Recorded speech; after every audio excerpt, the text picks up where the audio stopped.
ఇక్కడ వచ్చేసి టేస్టీగా చాలా బాగుంటుందండి.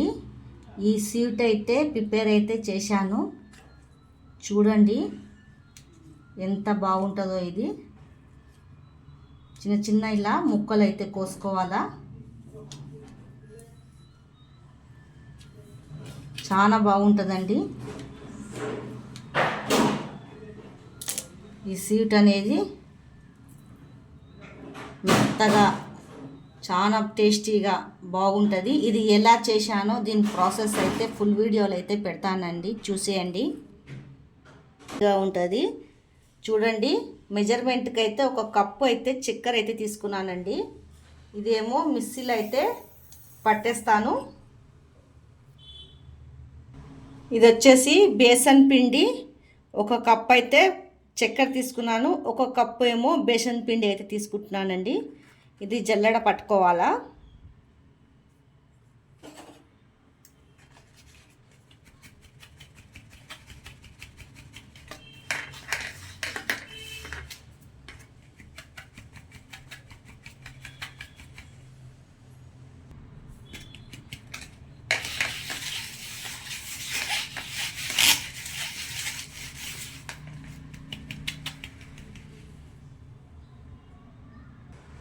ఇక్కడ వచ్చి ఒక కప్పు ఏమో నూనె తీసుకున్నానండి. సన్ఫ్లవర్ ఆయిల్ అయితే తీసుకున్నాను.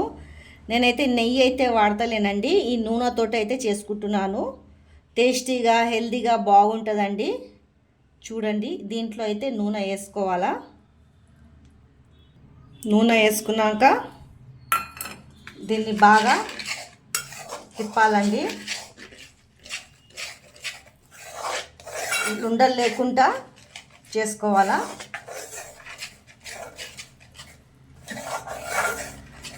చూడండి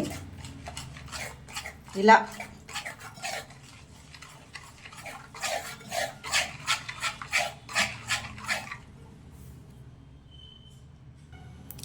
ఇలా అయితే పొయ్యి మీద అయితే పెట్టేయాలండి.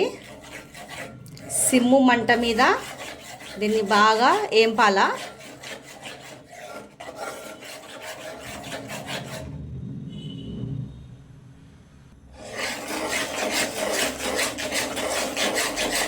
ఇలా ఏంపుతూనే ఉండాలండి, వదిలేయొద్దు, కింద మాడిపోతుంది. దీని కలరు చేంజ్ అయ్యే వరకు కలుపుతూనే ఉండాలా.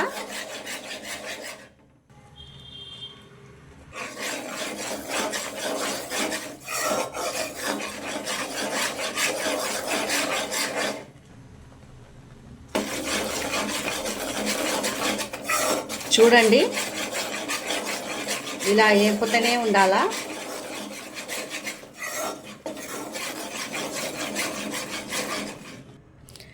ఇలా వస్తుందండి కలరు. బాగా రానియాల, కింద ఇట్లా మాడిపోతూనే ఉంటుంది. మాడిపోకుండా చూసుకోవాలండి. జర మంట సిమ్ము మీద పెట్టాలా. ఈ కలర్ రావాలండి మంచిగా. ఈ కలర్ వచ్చేసాక ఒక కప్పు అయితే పాలైతే తీసుకున్నానండి నేను కొలతతోటి. ఈ కప్పు పాలైతే పోసేసుకున్నాను.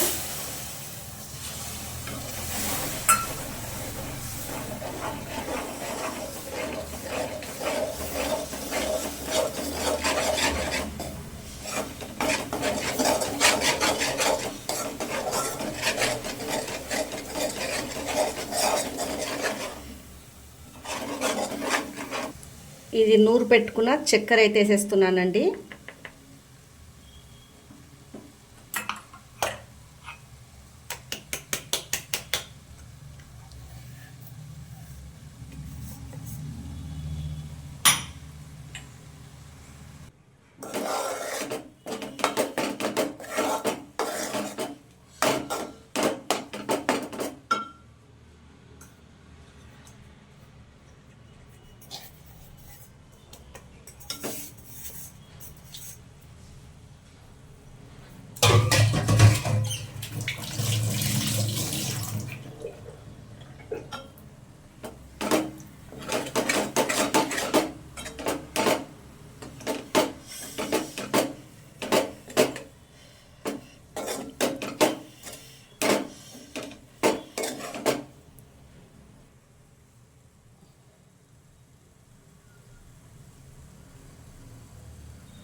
కొద్దిగా ఇలాచీ పొడి అయితే వేసుకోవాలండి,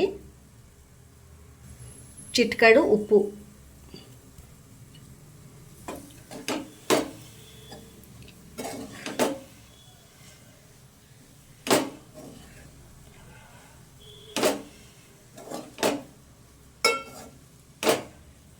ఇది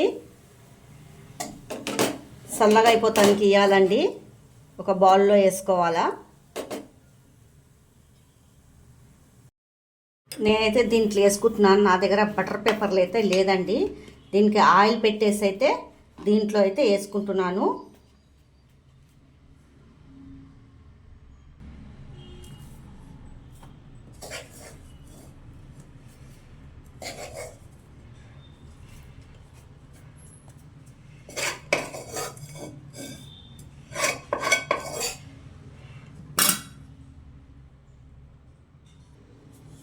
ఇలా చేసుకొని చల్లగా అయిపోయాక ముక్కలు అయితే చేసుకోవాలండి.